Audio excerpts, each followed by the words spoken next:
watazamaji. Amen. Praise God. Amen.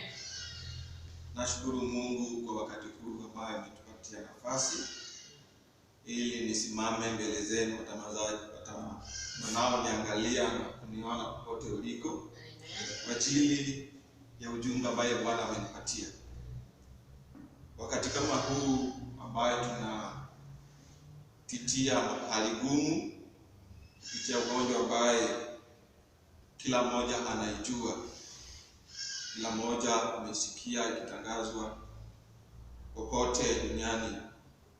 So mimi leo nataka niite mbele zenu na ujumbe ambaye Bwana amenipatia ili nipate kuhimiza nayo waamini na wote yule ambaye anaweza kunisikiza sauti yangu jioni huu ambayo tunaikaribisha Sabato. Praise God. Amen.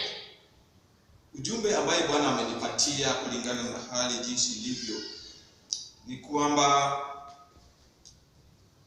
ninapotazama roho na mioyo ya watu, nikiangalia jinsi watu wanatazama hii ugonjwa, wanapozungumza, kuna jambo Mungu amenitia moyoni. Ninaposikia kilio jinsi watu wanalia, kuna hali ya uoga imeingia. Kwa hivyo nataka niongee kuhusu uoga dakika chache ambayo Bwana atanipatia siku hii ya Sabato. Praise God. Amen. Ningependa nikasome katika kitabu cha Kutoka, kitabu cha Kutoka 14. Ningependa nisome kitabu Kutoka 14. Tuanze na aya ndogo 10. Kutoka 14 aya ndogo 10.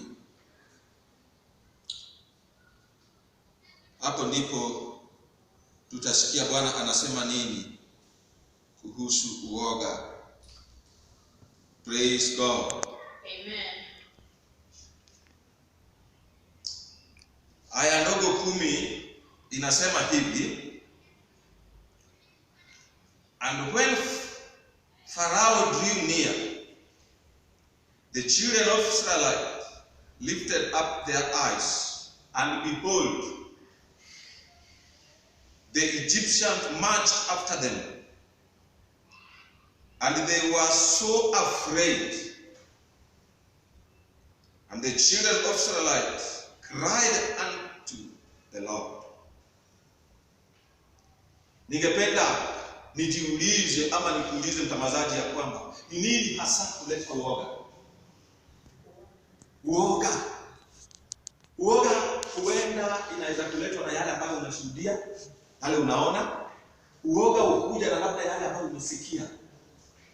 Uoga ukuja na mazingira iliyoko. Inaweza kuleta uoga fulani, inategemea ni nini inafanyika karibu na wewe. So hii hali iliyofanya Waisraeli wawe na uoga ilikuwa ni kwamba walitazama nyuma. Na walipotazama nyuma, maana tayari walikuwa wameondolewa katika kazi ngumu, katika kilio, katika jangwa waliokuwa nayo katika nchi ya Misri. Walikuwa wameondolewa pale. Na ilikuwa ni furaha iliyoaje wakati walikuwa wanaondoka. Wakati walikuwa wanatoka, ilikuwa ni furaha kuu.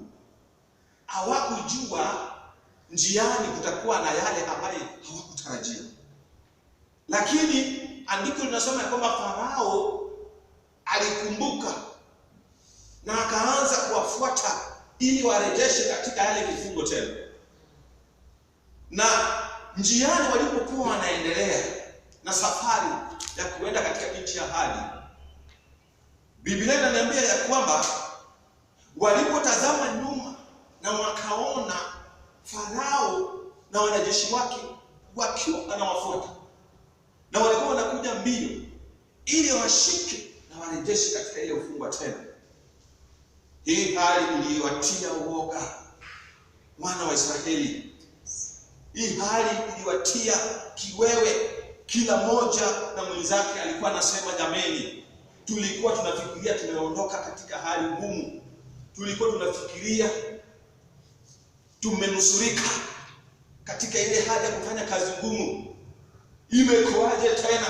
Andiko linasema kwamba waliangalia nyuma wakati kama huu, wakati ambaye korona imekodolea watu macho, wasiojua wafanye nini. Wanasayansi wanajaribu, serikali inajaribu. Hii ndio sababu hata hali ya kuhubiri wakati kama huu imewadia, ya kwamba hatuwezi kuhubiri tuko watu wote kanisani. Uoga imeingia watu. Saa zingine nini inaweza kufanya uoga izidi kuendelea katika maisha yetu? Saa zingine tunapoangalia runinga, tusikie matangazo. Bwana asifiwe. Unaposikia matangazo kwa runinga, unasikia ya kwamba watu wameambukizwa, watu wamekufa, watu wengine. Sasa kama saa hizi nchi yetu ya Kenya, wengine unaposikia hata wameanza kukosa chakula. Wakati kama huu tunapoangalia na tusikilize yale ambayo yanatendeka, unaweza kuingiwa na uoga. Amen. Inaweza kuvamiwa na uoga na uanze kuogopa. Biblia inasema walipotazama nyuma na wakaangalia na wakaona Farao inafuata, uoga ikawaingia. Uoga ikiingia, watu huzungumza, wengine hata wanaongea yale ambaye hawakutarajia. Kwa sababu ya nini? Uoga. Uoga ilifanya wana wa Israeli wakaulize, kwani hatukuwa na makaburi kule tulikotoka? Uoga inaweza kufanya uanze kufikiria na kuwaza mahali uliko, nyumbani kwako, itakuwaje? Mimi niko na watoto wangu wamekaa kwa nyumba, ninapotazama bwana wangu tuko na yeye hapa, yale ambayo tulikuwa tumeweka inaelekea kukwisha, tutafanya nini? Shule imefungwa, kila kitu imefungwa. Wacha niwaambie, hii hali unapoitazama na wakati kama huo habari inakuja kwa runinga, unaambiwa hakika hata huenda tukafungiwe zaidi ya hapo. Unajua hii inaleta uoga. Na wacha niwaambie waamini, wacha niwaambie wa Kristo, hii hali sio sisi ndio mara ya kwanza.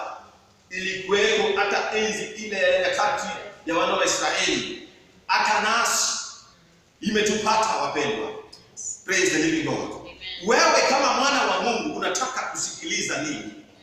Wewe kama anayeamini kwa Yesu unataka kusikiliza nini? Ni nini ungependa kutazama? Ni nini kinakujia moyoni mwako na akili yako unaposikiliza matangazo? Ndiko linasema ya kwamba walipomlilia Musa wakalia pasipo na tumaini yote. Wengine hata walitamani kurudi Misri. Praise the living God. Wengine walitamani kurudi Misri. Wakati kama huu ni wakati mbaya.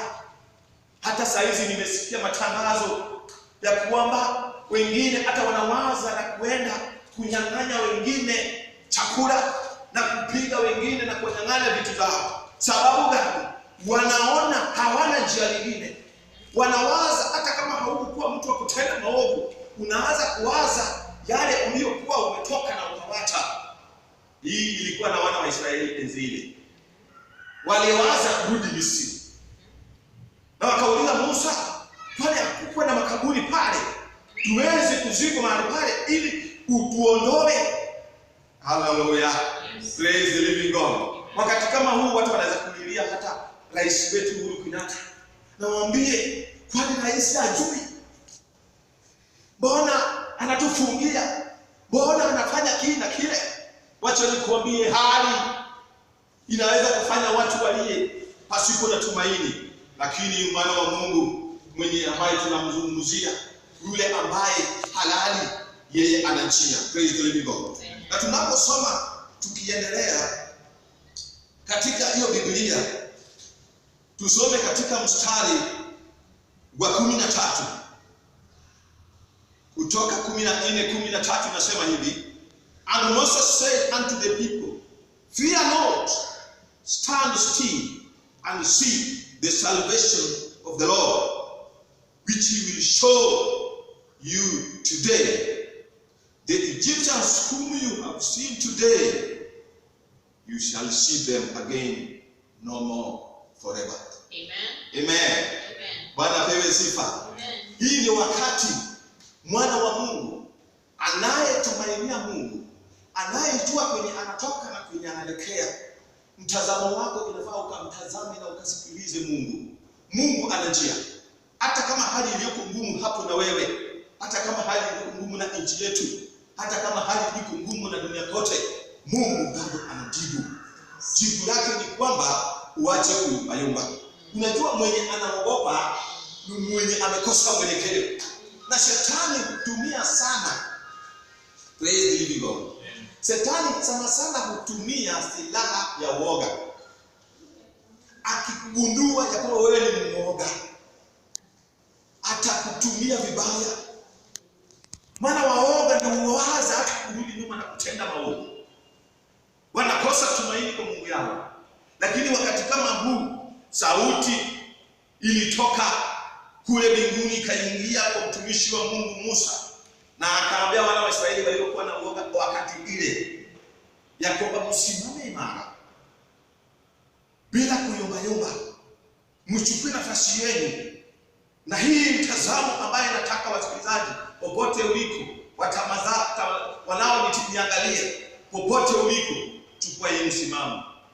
Unapomtazama pale, chukua hii msimamo na uwe nayo moyoni mwako ya kwamba nimeambiwa nisimame imara. Utasimama imara jinsi gani? Simama imara na maombi.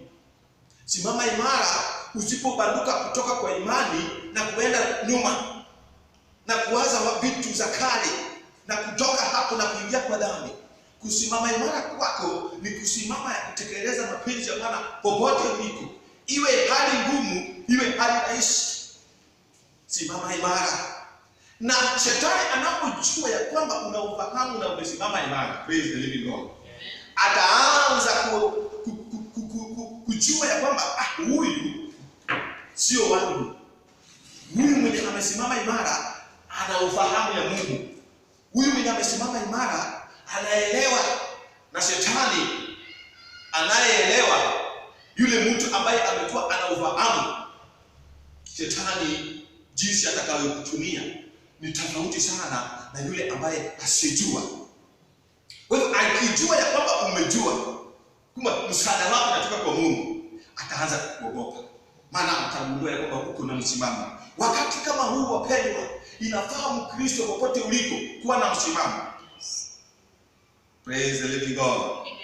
Unajua wengine hata wakati walikuwa wanalilia Musa, wengine hata Musa alipokuwa wanaangalia hivi wanasema jamani, huyu ndio fulani yule aliyekuwa anashangilia tukitoka, aliyekuwa anasema jamani tumetoka kwa kifungo.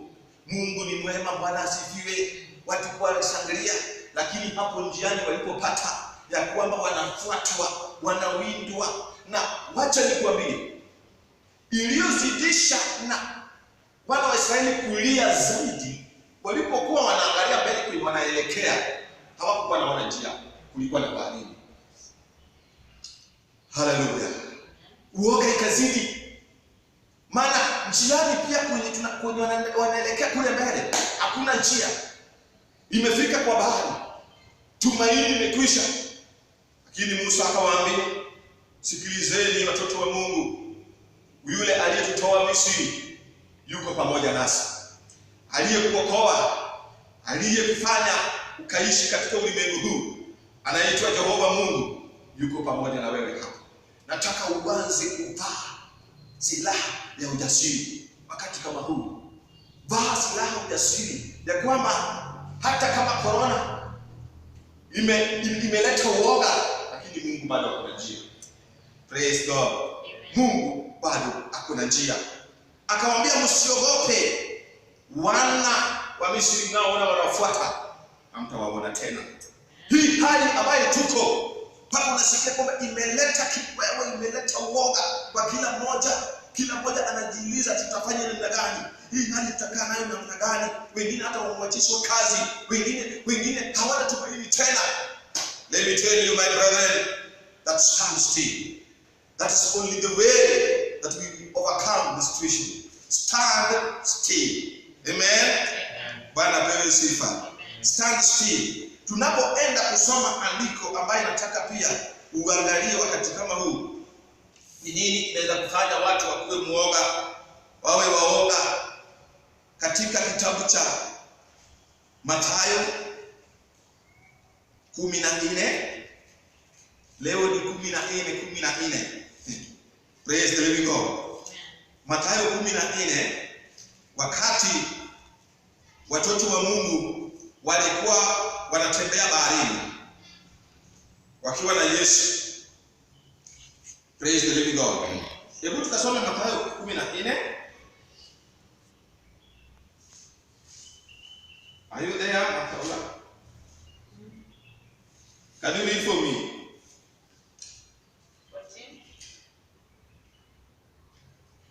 28. Just start 25. Start 25. Just read. And in the fourth watch of the night, Jesus went unto them, walking on the sea. And when the disciples saw him walking on the sea, they were troubled, saying, It is a spirit. And they cried out for fear. But straightway Jesus spoke unto them, saying, Be of good cheer. It is I. Be not afraid. Praise the living God. Amen. Uoga, unajua sisi ambaye tumezaliwa na damu ya mwanadamu, kila wakati tunapoangalia na tunaona yale ambaye sio kawaida inapotendeka, jinsi wanafunzi wa Bwana walimuona asubuhi, alfajiri, wakiwa baharini, mawimbi imetanda, wamesumbuka the whole night. Wanapotaka kufika kambo ile, mawimbi imetanda, wamesumbuka. Na wakati kama huo wanaona mtu anatembea juu ya maji akiwaelekeza. Unajua ni nini ilikuja kwa akili yao? Mwanzo hawakuona ni Mungu. Haleluya. Waliona shetani. Walipoona Mungu, Bwana Yesu anapotembea, hawakumtambua kama ni Yesu. Wao waliona shetani. Na Yesu vile alikuwa anajua ni nini wanawaza moyoni mwao, akawaambia sio shetani kamwe, ni mimi Yesu. Petro aliposikia, praise the living God. Kwa sababu Mungu alikuwa amejua, Yesu alijua ya kwamba wametiwa na uoga. Na wakamwambia msiogope, ni mimi Yesu ndio natembea. Mimi Yesu ndio natembea. Petro akamwambia, Bwana, kama ni wewe ndio natembea, kama ni wewe hakika ni wewe. Praise the living God. Ikiwa ni wewe ndio unatembea juu ya maji, maana sisi tumetiwa na uoga. Kama Bwana unaweza kututoa katika jangwa huu, Mungu wetu zungumza nasi ili utuondolee uoga. Maana uoga imewataka. Aliona mtu anatembea juu ya maji. Can you proceed with a little? Ukisoma kidogo mbele. And Peter said, that is in verse. And Peter answered him, 28. Lord, if it be thou, bid me come unto thy water. Bwana, kama ni wewe kweli, hata na mimi pia uniambie nikatembee juu ya hii maji, nikuje mahali huko. Haleluya. Amen. Huyu sauti ya Peter, mjasiri kweli. Kama ni Bwana uko pamoja nasi, tunaamini yote inaweza kutendeka. Yote. Petro alijua kwamba kama kuna Yesu, kama ni Yesu kweli, na ni Yesu kweli ndiye anatembea, na jinsi wanamsumbuka, jinsi wamesumbuka the whole night na mawimbi wanapotaka kufika kule ng'ambo.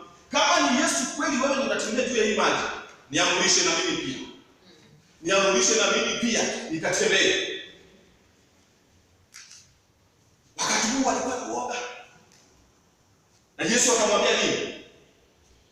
Yesu alinena jambo baada ya Peter kusema. And he said, Come. Come. And when Peter was come down, out of the ship, he walked on the water to go to Jesus. Yes. But when he saw the wind boisterous, he was afraid, and beginning to sink, he cried, saying, Lord, save me. Amen. Bwana sifiwe. Iliyofanya Peter naye aanze kuogopa ni hali ilimtia woga. Ni nini ilifanya Peter aanze kuzama? Wakati, praise the living God, kabla hajazama, Peter mwenyewe alitembea juu ya maji kwa sababu ya kusikiliza sauti ya Bwana. Wacha niwaambie wapendwa, tutakaposimama imara wakati kama huu ya mawimbi ya ugonjwa, popote uliko, hata kama uko kwa hiyo nyumba yako, na ujasiri na ujue ya kwamba Mungu ana kusudi na hii jambo, ya kwamba wewe mwenyewe upate kumtambua na kumjua kama Mungu. Wacha nikwambie ya kwamba utatembea juu ya maji, utatembea juu ya hii hali, utatembea juu ya kukosa chakula, utatembea juu ya uoga, utatembea juu ya hii maafa ambayo unasikia, utatembea juu yake, maana utakuwa na tumaini. Tayari Bwana amekuhakikishia yuko pamoja nawe. Praise the living God. Amehakikishia Petro ya kwamba Petro, ni mimi ndio natembea juu ya maji. Ni mimi naweza kushinda hii ugonjwa. Ni mimi niko na wewe mahali uliko. Usiogope. Lakini hali ya kuanza kutembea, alipokuwa anatembea na kwenda, you know what happened? Petro alitoa uso wake na macho yake na akili yake kwa Yesu. Wakati kama huu unaweza kuondoa akili yako na mawazo yako na yale mahitaji yako, uondoe katika Bwana na uweke katika hali, na uanze kujiuliza, ikiwa hiki hivi tutatoboa kweli?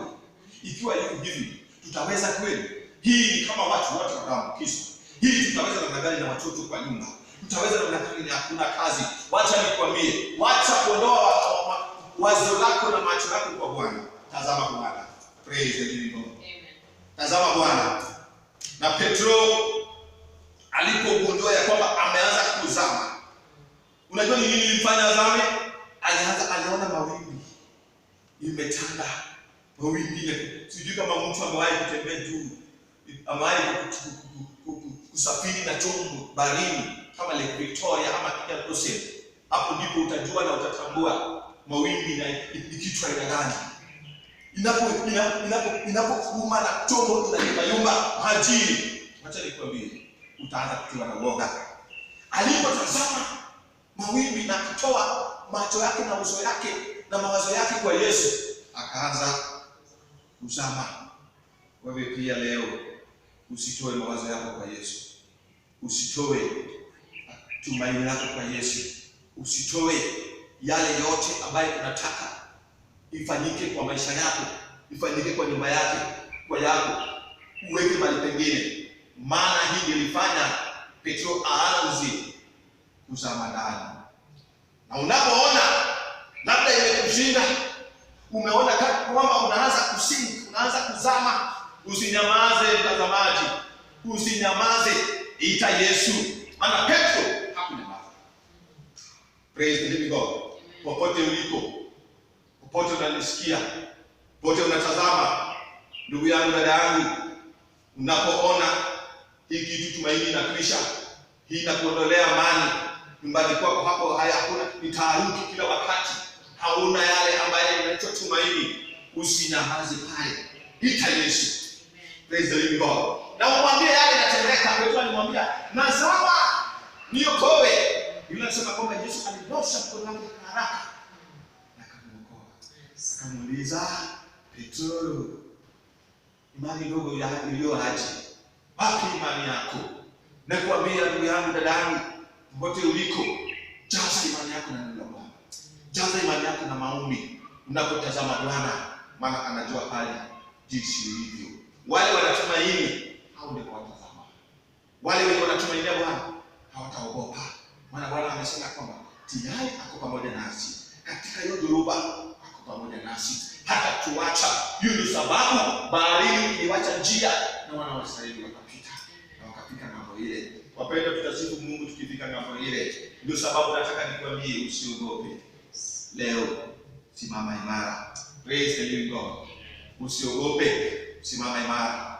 Mpendwa wa Bwana, Nikifika hapo nitasema ya kwamba Mungu awabariki, mkae na ujasiri mahali popote uliko, maana shetani anajua ya kwamba ukiwa mwoga atakutumia, lakini ukiwa mjasiri atakutoroka. Yeye ndiye atiaye wale wanaomtumainia nguvu, anaitwa Jehova. Mtumainie, utaona kesho yako ikiwa na nguvu. Nataka tuombe. Napomaliza, Mungu awabariki popote uliko katika jina la Yesu. Bwana aliye hai, mtakatifu wa watakatifu, Mungu wa Israeli, mfalme wa Sabato, asante kwa neno lako ambayo umenitia moyo ili nipate kupasa na nisikie, nilifikie watoto wako popote waliko nao nitazama. Mungu wa Israeli, naomba wabariki na watendee mema popote waliko, wajaze na watie tumaini pale, wasiogope, maana mfalme amesema kwamba wewe ndiye Mungu anayetengeneza njia pasipo njia.